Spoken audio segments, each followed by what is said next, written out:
వాస్తవంగా బ్రతికిస్తున్నామని. నిజమే. ఇది చాలా లోతైన ఆలోచన. సో ఈనాటి మూలాల లోతైన విశ్లేషణలోకి స్వాగతం. ఈనాటి పరిశోధనలో మనం ఒక అద్భుతమైన సినిమాటిక్ క్లాసిక్ చుట్టూ అల్లుకున్న మనిషి అంతరంగాన్ని కుదిపేసే సైకలాజికల్ అంశాలను విడమర్చి చూడబోతున్నాం. అదే 1949లో కేరోల్ రీడ్ దర్శకత్వంలో వచ్చిన British classic the third man. ఈనాటి మన చర్చకు ఆధారంగా ఉన్న మూలాలు కూడా చాలా లోతైనవి. క్రిటేరియన్ కలెక్షన్లోని విశ్లేషణాత్మక వ్యాసాలు, అలాగే ప్రఖ్యాత విమర్శకుడు రాజర్ ఎబర్ట్ రాసిన సుదీర్ఘమైన రివ్యూ మన ముందున్నాయి. అవును. వీటితో పాటు BFI అంటే బ్రిటిష్ ఫిల్మ్ ఇన్స్టిట్యూట్ ఆర్కైవ్స్ రికార్డులు మరియు సైట్ అండ్ సౌండ్ ప్రచురించిన పరిశోధనలు కూడా ఉన్నాయి కదా. కరెక్ట్. ఈ వేర్వేరు మూలాలన్నీ ఒకే సినిమాను భిన్నమైన కోణాల్లో ఎలా చూశాయో, ముఖ్యంగా మనిషి మెదడు పనితీరును ఎలా విశ్లేషించాయో మనం ఈరోజు ఒకే దారంలో గుచ్చి చూడబోతున్నాం. రైట్. అయితే ఈ చర్చలోకి వెళ్లే ముందు ఒక ముఖ్యమైన విషయం స్పష్టం చేయాలి.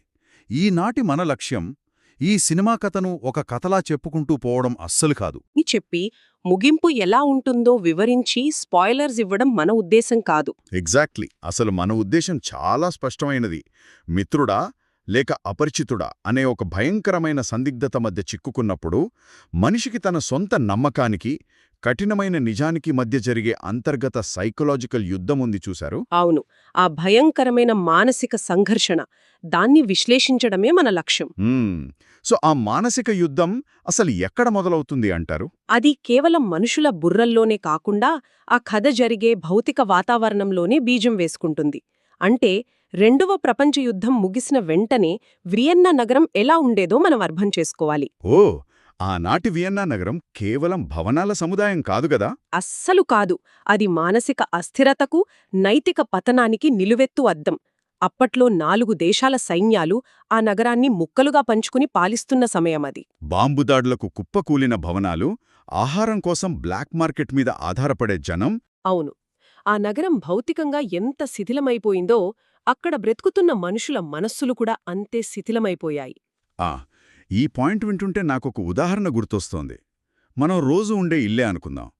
పగటిపూట అందులో ఎక్కడ ఏముందో, ఏ గది ఎటువైపుందో మనకు చాలా స్పష్టంగా తెలుసు. అవును. కళ్ళు మూసుకుని కూడా నడిచేయగలం. కరెక్ట్.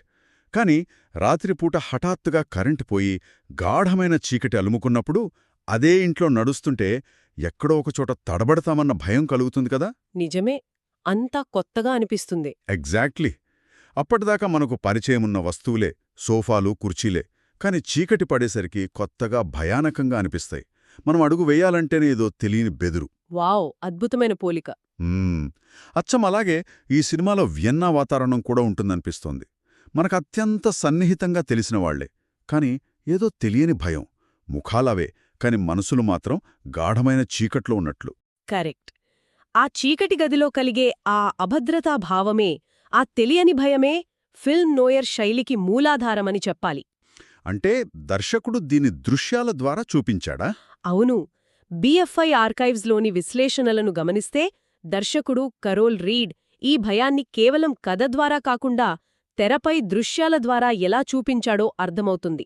ముఖ్యంగా ఈ సినిమాలో వాడిన టెక్నిక్స్, అందులో డచ్ యాంగిల్స్ గురించి ప్రత్యేకంగా మాట్లాడుకోవాలి. డచ్ యాంగిల్సా? అంటే కెమెరాను కొంచెం వంకరగా పెట్టి తీస్తారు, అదేనా? ఎగ్జాక్ట్లీ. కెమెరాను నేరుగా, సమాంతరంగా కాకుండా ఉద్దేశ్యపూర్వకంగా కొంచెం వాలుగా పెట్టి తీయడాన్ని డచ్ యాంగిల్ అంటారు. అంటే ఆ వంకరగా ఉన్న కెమెరా కోణాలు కేవలం ఏదో స్టైలిష్గా కనిపించడానికో లేదా కళాత్మకంగా ఉండటానికో వాడినవి కాదన్నమాట.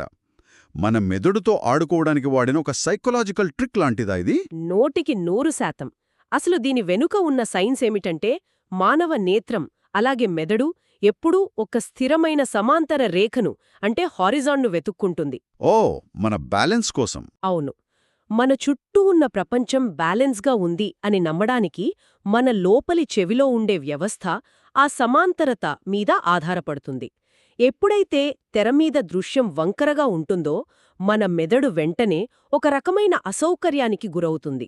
అబ్బా, వావ్! అంటే మనకు తెలియకుండానే ఒక టెన్షన్ క్రియేట్ అవుతుందన్నమాట. కరెక్ట్. ఈ ప్రపంచంలో ఏదో తేడాగా ఉంది, అంతా సవ్యంగా లేదు, ఎక్కడో ఏదో తప్పు జరుగుతోంది అనే ఒక మానసిక అస్థిరత ప్రేక్షకుడికి తెలియకుండానే కలుగుతోంది. పాత్రల మనస్సులో ఉన్న గందరగోళాన్ని ప్రేక్షకుడు భౌతికంగా ఫీల్ అయ్యేలా చేయడం దీని ఉద్దేశ్యం. నిజంగా చాలా లోతైన విషయం ఇది. మనం చూస్తున్నది ఒక సినిమానేనా, మన నరాల్లో ఆ ఆందోళన ప్రవహించడానికి కారణం ఆ వాలుగా ఉన్న కెమెరా కోణాలే అన్నమాట. దాంతోపాటు నీడల కూర్పు అంటే షాడో కాంపోజిషన్. ఈ విశ్లేషణలో మరో ముఖ్యమైన అంశమిది. నీడలను ఈ సినిమాలో ఒక సజీవమైన పాత్రల వాడుకున్నారు. అంటే మనుషుల నీడలు చాలా పెద్దవిగా కనిపిస్తాయి కదా అలా? అవును, పెద్ద పెద్ద భవనాల మీద పడే మనుషుల నీడలు వాళ్ళ అసలు స్వరూపాని కంటే భయంకరంగా రాక్షసాకారంలో కనిపిస్తాయి.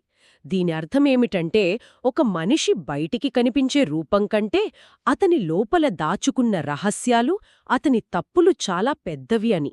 రైట్.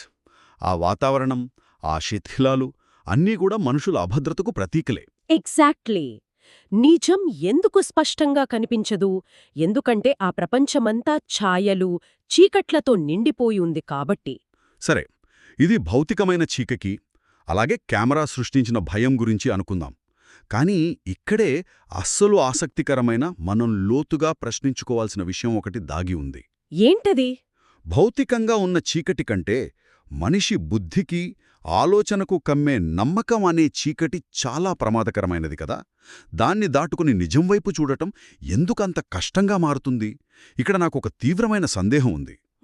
చెప్పండి. మనకు అత్యంత ఇష్టమైన వాళ్ళు, లేదా ప్రాణానికి ప్రాణంగా భావించిన స్నేహితులు ఏదైనా ఘోరమైన తప్పు చేశారని తెలిసినప్పుడు దానికి సంబంధించిన ఆధారాలు మన కళ్ళెదుటే స్పష్టంగా కనిపిస్తున్నా సరే, మన మెదడు వెంటనే దాన్ని ఎందుకు అంగీకరించదు?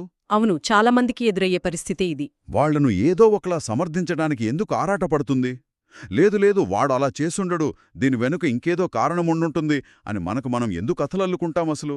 మనకు మనమే కథలు అల్లుకోవడం అనేది మానవ నైజంలో ఉన్న ఒక అతిపెద్ద బలహీనత. అలాగే అదొక రక్షణ కవచం కూడా. క్రిటీరియన్ కలెక్షన్ వ్యాసాలు సరిగ్గా ఈ సైకలాజికల్ పాయింట్నే చాలా లోతుగా విశ్లేషించాయి. ఓ, రక్షణ కవచమంటారా? అవును. మనిషి అవగాహనకు అంటే పెర్సెప్షన్కి, వాస్తవానికి మధ్య ఉన్న వ్యత్యాసమిది. మనం ఒక వ్యక్తిని హీరోలా చూడాలనుకున్నప్పుడు, లేదా ఒకరిని పరిపూర్ణమైన మనిషిగా నమ్మినప్పుడు మన మెదడు ఆ ఇమేజ్ను అంత త్వరగా వదులుకోవడానికి ఇష్టపడదు. కాని ఎందుకు ఇష్టపడదు? కళ్ల ముందు వాస్తవం కనిపిస్తోంది కదా, వాడు తప్పు చేశాడు అని రుజువులున్నాయి కదా. అయినా సరే వాళ్ల పట్ల ఉన్న ఆ అభిమానం, ఆ విశ్వాసం మన కళ్లకు గంతలు కడుతుందంటారా? విశ్వాసమనేది మన విచక్షణను కప్పివేస్తుంది అనేది ఒక వాస్తవం. నమ్మకమనేది ఒక మందపాటి పొరలాంటిది. ఆధారాలు మన కళ్ల ముందు ఎంత స్పష్టంగా కనిపిస్తున్నా దాన్ని చూసి కూడా చూడనట్లుగా ప్రవర్తించేలా చేస్తుంది ఆ పొర. దీనేదో సైకలాజికల్ టర్మ్తో పిలుస్తారు కదా? అవును, దీన్నే సైకాలజీలో కాగ్నిటివ్ డిసోనెన్స్ అంటారు. మనం బలంగా నమ్మే ఒక విషయానికి, బయట జరుగుతున్న వాస్తవానికి మధ్య ఏమాత్రం పొంతన లేనప్పుడు మనలో ఒక తీవ్రమైన మానసిక సంఘర్షణ మొదలవుతుంది. అంటే బ్రెయిన్ కన్ఫ్యూజ్ అవుతుందన్నమాట. ఎగ్జాక్ట్లీ. ఆ సంఘర్షణ ఎంత బాధాకరంగా ఉంటుందంటే మెదడు ఆ వాస్తవాన్నే వక్రీకరించి తనకనుకూలంగా మార్చుకోవడానికి ప్రయత్నిస్తుంది. ఎందుకంటే ఆ మనిషి తప్పు చేశాడు అని ఒప్పుకుంటే ఇన్నాళ్లు అతని నమ్మిన మన ఎంపిక, మన జడ్జ్మెంట్ తప్పు అని ఒప్పుకున్నట్లవుతుంది. ఓ, అసలు చిక్కు ఎక్కడ ఉందన్నమాట. మనం వాళ్లను కాపాడుతున్నామనుకుంటాం, కానీ వాస్తవానికి మనం కాపాడుకుంటున్నది వాళ్లను కాదు. మరి ఎవరిని? మనలో ఉన్న ఆ మంచి స్నేహితుడు అనే ఒక ఊహను, ఇన్నాళ్లు మనం నమ్మిన ఆ ఇమేజ్ను. అంతిమంగా మనల్ని మనం కాపాడుకోవడానికి ప్రయత్నిస్తున్నామన్నమాట. నేను తప్పు వ్యక్తిని నమ్మలేదు అని మన ఈగోను మనం రక్షించుకుంటున్నాం. అక్షరాల అంతే. ఆ భ్రమ పగిలిపోతే మన గతమంతా అబద్ధమైపోతుందనే ఒక భయం మనిషిని వెన్నాడుతుంది. ఇన్నాళ్ళు మనం పంచుకున్న నవ్వులు, జ్ఞాపకాలు అన్నీ ఒక మోసమా అన్న ఆలోచనను మెదడు తట్టుకోలేదు. చాలా